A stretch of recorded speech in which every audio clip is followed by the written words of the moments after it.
La educación privada precede a la educación pública. Antes de que el Estado se ocupara, ya había una preocupación de la Iglesia católica de ocuparse de por lo menos la alfabetización, las primeras letras, los rudimentos de la matemática. El Estado recién se va a ocupar sistemáticamente a partir de 1875.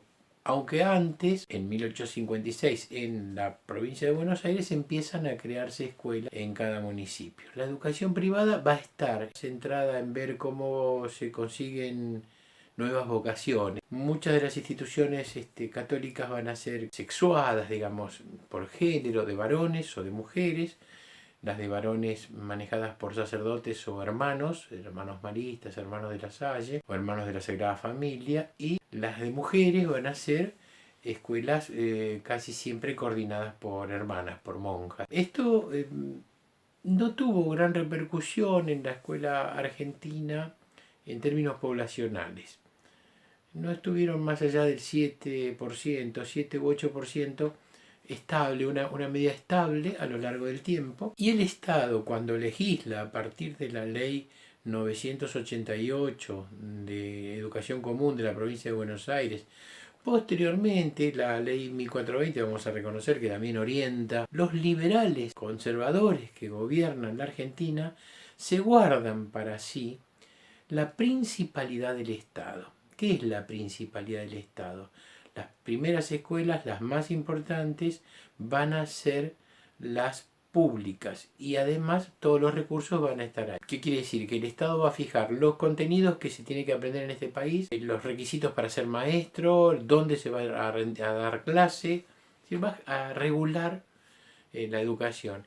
Y la educación privada va a estar reconocida en la legislación desde siempre. Va a haber escuelas públicas, pero además las familias tienen el derecho de educarlo en su casa o en instituciones particulares.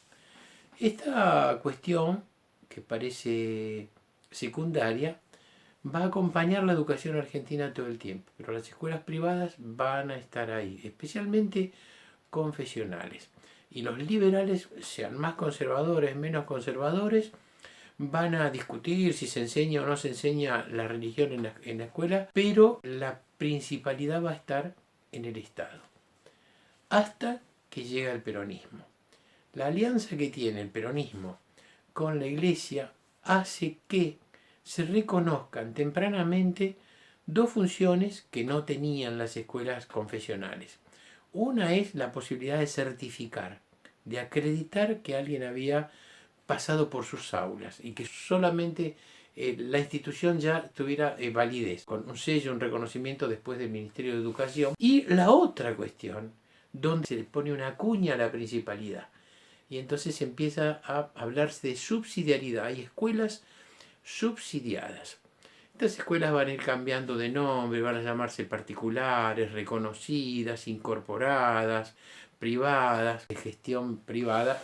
¿Qué entra en el imaginario de uno cuando te hablan de, bueno, las escuelas son privadas? Bueno, por supuesto, las iglesias religiosas, ¿no? Las católicas, que son las primeras, las que vienen de antes. Pero después, en los 90, se pusieron de moda otras escuelas, como las empresas, la gente que dice, bueno, yo voy a hacer una escuela que brinde servicios que la escuela pública no brinda y que las escuelas católicas no brindan. Entonces vamos a dar computación, inglés, rugby, natación, hockey, una cantidad de elementos extra que van a preparar al alumno para alguna vida futura mejor, con un corte evidente de clase. Existieron tempranamente en el siglo XX dos tipos de escuelas que se diferenciaban de las confesionales católicas. Una, las escuelas comunitarias, de comunidad, digamos, la comunidad italiana, la comunidad judía. Los españoles no se metieron mucho, pero los holandeses, los alemanes fueron creando, ingleses, fueron creando sus escuelas para mantener la cultura de su país de origen. Entonces, los inmigrantes mandaban sus hijos ahí para que tengan algún vínculo con su madre patria. Y esto fue a principios del siglo. También a las escuelas de colectividad se las estaba con mucho control, porque la exigencia del Estado para que se las reconociera y para que se permitiera su funcionamiento era que no se eduque en contra de los intereses de la nación, que era el aprender el himno nacional, el venerar la bandera argentina, el utilizar los símbolos patrios como la escarapela, reconocer el escudo, cantar el himno era fundamental, porque la idea era generar una nacionalidad con hijos de europeos y bueno, de los países latinoamericanos que estaban llegando, y que bueno, iban a tener su afinidad con su país de origen. Entonces el Estado sí estaba pendiente de esto, pero siempre con justamente con la principalidad en cuanto a la definición de contenidos, y la principalidad es que no les daba recursos, excepto algo a los católicos. Pero en realidad en el 47 el cambio importante es los recursos que va a recibir la Iglesia Católica, no las otras instancias. Y ya para el 47 las escuelas anarquistas habían desaparecido. También los anarquistas crearon escuelas libres anarquistas que se sostuvieron poco porque era verdaderamente muy costoso, y el Estado también les tenía puesto el ojo a los anarquistas, no es que iba a permitir tranquilamente que ellos la pudieran tener. Hay un tipo de escuelas poco estudiadas bueno, la mayoría de las producciones son porteñas, son de gente que vive en Buenos Aires, y su acceso a mirar el interior está más vinculado a documentos que a transitar el terreno. Resulta ser que hay pueblos muy pequeños en los que el Estado-nación y el Estado provincial no llegaban a satisfacer las necesidades educativas de la comunidad, que tenían que mandar sus hijos a otro lugar a estudiar desde muy temprana edad. Si querían que sus hijos vayan al secundario, tenían que mandarlos, sacarlos de la localidad. Localidades de 4 o 5 mil habitantes, cuyo el Estado no estaba dispuesto a gastar, porque sería un gasto para el Estado, en esta educación. Por lo tanto, se generaron asociaciones de padres que de algún modo de sistema cooperativo organizaban escuelas, incluso en localidades donde la única opción escolar era ir a la escuela religiosa. Los laicos, militantes laicos de distintas confesiones, de distintas inclinaciones políticas, creaban escuelas para no mandar sus hijos al colegio de monjas, o porque los colegios de monjas o los colegios de curas, cuando eran la única oferta escolar en la localidad, podían admitir ambos sexos, pero con muchas limitaciones. Es decir, las escuelas de curas eran de varones, las de monjas eran de mujeres, entonces esto generaba una dificultad, y las comunidades resolvieron su problema muy tempranamente, especialmente a la salida del peronismo, en el posperonismo, ya empezaron a resolver esa dificultad. Las escuelas cooperativas, que tienen una larga tradición también, aunque son muy escasas, siempre han florecido de acuerdo a los periodos democráticos, y padecieron en las dictaduras, en recursos, en persecución, en control. A partir del 2000-2001, con la crisis económica que hubo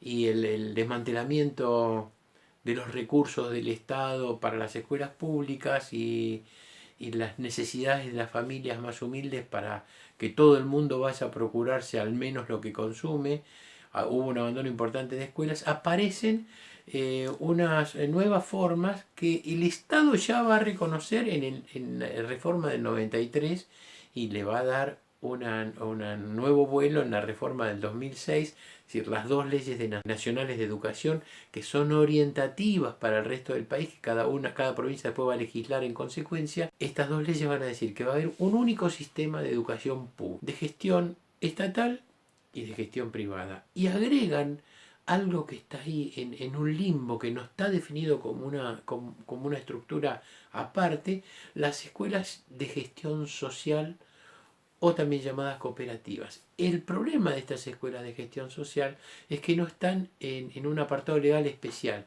y por lo tanto son tratadas como escuelas privadas, pero muchas veces supervisadas por el sistema público. Así que están en un lugar bastante complicado, y por supuesto no obtienen subsidios, pero bajo condiciones muy estrictas que ya hemos visto cuando estudiamos educación popular. Pero después del romance que tuvo la Iglesia con el Estado durante el peronismo, que llevó al Estado a hacer obligatoria la educación religiosa en las escuelas públicas, con direcciones de educación religiosa coordinadas con el obispo, con el obispado, y con la designación del personal que iba a enseñar religión a propuesta del obispo, ¿no?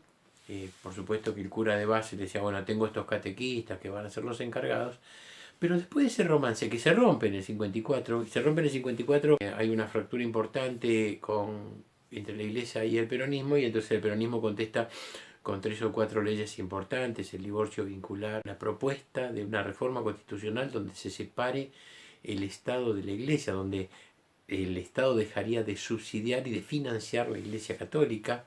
Creo que ese fue el quiebre más importante. Una ley de profilaxis que blanqueaba la prostitución y permitía que todas las mujeres que trabajaran en la prostitución tuvieran una libreta sanitaria que les permitiera controlar su salud periódicamente. Digamos que hay varios elementos que hacen que la Iglesia rompa relaciones con el peronismo, y a la vuelta, es decir, a la caída del peronismo, desde el 56 en adelante, ya no había educación católica en las escuelas y la Iglesia se desentiende, es decir, prefiere no volver a eso, incrementar niveles educativos. Entonces van a pedir un reconocimiento que el peronismo no le había dado, el reconocimiento de las titulaciones del secundario.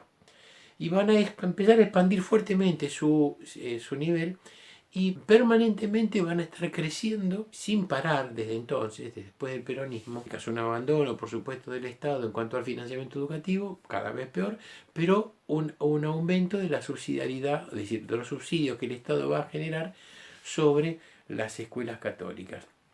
En este momento hay 6 tipos de subsidios como escalas de acuerdo a la cuota. Mientras más alta la cuota que cobre el colegio, menos es el subsidio estatal. Bueno, va de 0, entonces la escuela se financia absolutamente con recursos de su comunidad educativa. Después 20%, 40%, 60%, 80% y hasta el 100%. Por supuesto que las que tienen el 100% son escuelas muy antiguas, por supuesto con respaldo de los obispos y por supuesto de los militantes católicos que están en los diferentes gobiernos, que son los que tienen que poner el gancho. Hay un interesante texto de Susana Biori y Laura Graciela Rodríguez que se llama la privatización de la educación argentina, un largo proceso de expansión y naturalización. Interesante porque hacen un rastreo de larga duración y toman como punto de arranque del Estado argentino, de la nación argentina, lo que no está mal, porque la nación argentina recién comienza a existir a partir de su constitución nacional. Y desde 1853, dicen ellas, el Estado solamente tuvo 2 universidades. Una que es del periodo colonial, que es la de Córdoba, y otra que es la Universidad de Buenos Aires, fundada en 1821. En ese periodo, de 1853, desde la Constitución Nacional hasta 1963, el Estado crea 6 universidades más, lentamente durante ese proceso.